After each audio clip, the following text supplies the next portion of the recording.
السلام عليكم، مرحبا بكم في قناتي. اليوم ان شاء الله غنشارك معكم طريقتي في تحضير ميني بيتزا كيجيو رائعين مع عجين اللي كتبقى معك رطبه وطريه لمده طويله.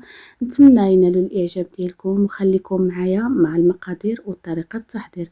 بسم الله على بركه الله. اول حاجه غادي نحضر معكم وهي العجين.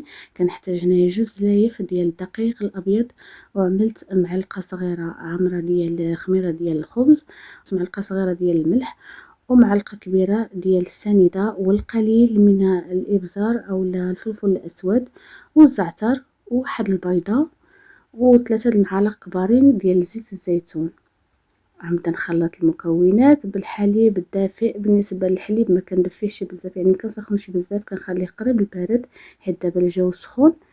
بالنسبه لنا عجينه العجين بالحليب، في امكانكم نتوما تعجنوها بالماء اولا تعملوا نصف الكميه ديال الحليب ونصف الكميه ديال الماء، كتبقى على حساب الاختيار. انا دائما المعتمد عندي هو الحليب في العجن ديال العجين البيتزا. كندلك العجينه مزيان واحد دقيقه، ما كديريش شي وقت طويل في الدليك، غير دقيقه واحده. كنحس بالعجينه كتلتصق في يدي، كنفضل نخليها هيدا كتلتصق، هذا هو السر اللي كيخليها تجي رطبه وتبقى معكم هشيشه لمده طويله. المهم دابا غادي نجمع العجينه، كندهن يدي بالقليل من زيت الزيتون، في امكانكم تدهنوها غير بالزيت العاديه، وغادي نغطيها بالسلوفان. كتشوفوا العجينه كيفاش كتبان لكم مخدومه ورطبه من البدايه ديالها. غنخليها واحد 15 دقيقه. هذا الوقت اللي غنخليها تطلق راسها غنوجد معكم نحتاج في البيتزا ديالي. عندي هنايا الفلفله مقطعه رطفات صغارين، والبصله كذلك مقطعه رطفات صغارين. غنعملهم يتشحروا في المقلاة في نفس الوقت. عندنا جوج مقلات كنشحرهم، وكنبقى مره ندي ونجيب فيهم. شحرت البصله والفلفله غير بملحه في الاول، ودابا غنضيف القليل من الابزار او الفلفل الاسود للبصله والفلفله حيت قربت نطفي عليهم. كنخلي الابزار حتى لاخر لحظه. من بعد ما شحرت الفلفله والبصله وقطرتهم مزيان من الزيت، دابا غنبدا نطلق العجين. كتشوفوها كيفاش كتطلق بسهوله، كتجي رطبه. غادي نبدا نقطعها بواحد الكاس. انا نحتاج لهذا الحجم هذا اللي بغيت. نتوما في امكانكم تقطعوها قد ما بغيتو، زعما الحجم اللي بغيتو، اولا تخليوها بيتزا عاديه يعني كبيره ما تحتاجوش تقطعوها هيدا. دابا غادي نعمل قليل من الزعتر فوق الفلفله والبصله.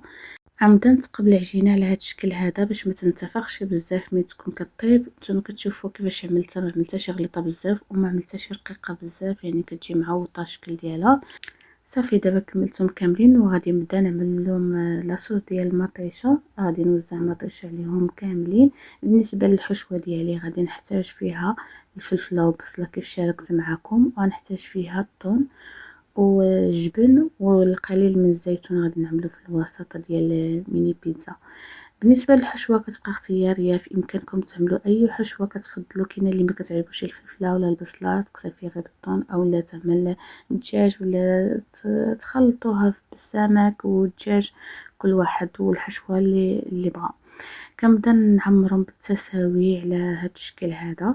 كنحاول نعمل حشوات في الجهات كاملين. بالنسبه لبزاف ديال البنات كيبغيو يحتفظوا بالعجينه ديال الميني بيتزا اولا ديال البيتزا في المجمد، وما كيعرفوش الطريقه سهله. من بعد ما كنقطعوهم كنقدروا نطيبوا غير العجينه بوحديتها نص طياب، ومن بعد كتبان شبرت راسها وكيبقاو ماشي محمرين بزاف، كيبقاو شويه بويض باش ملي كيتعاودوا يتعمل لهم الحشوه ويكملوا التحمير ديالهم ما كيقصحوا لكمش. المهم ملي كطيبوا العجينه كتدخلوها في المجمد وكتخليوهم حتى كتحتاجوهم، وكتعمروهم وتخرجوهم ساهلين. بالنسبه دابا كنعمل الجبن باش نزوقهم بواحد القليل طرطفات ديال الزيتون الاسود. بالنسبه للطياب كنشعل الفران من التحت حتى كيبدا يطيب يشبرو راسو، ما عاد كنشعل الفوق باش هيدا الجبن كيبقى محافظ على القوام ديالو، كيذوب بلا ما كيتسحرق. المهم بعد ما كملتهم دابا غادي ندخلهم الفران يطيبوا، ومن بعد غنوريكم الشكل النهائي كيفاش جاو.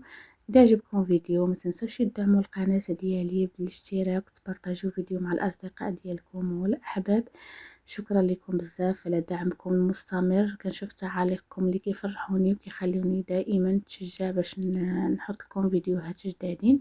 كان هذا هو الشكل النهائي ديال البيتزا من بعد ما وجدت، كتجي رائعة. نتمنى ينال الاعجاب ديالكم وتجربوا طريقتي في التحضير. شكرا لكم على المشاهدة وشكرا لكم على تعاليقكم. ان شاء الله نتلاقاو مع فيديو اخر، في امان الله وحفظه.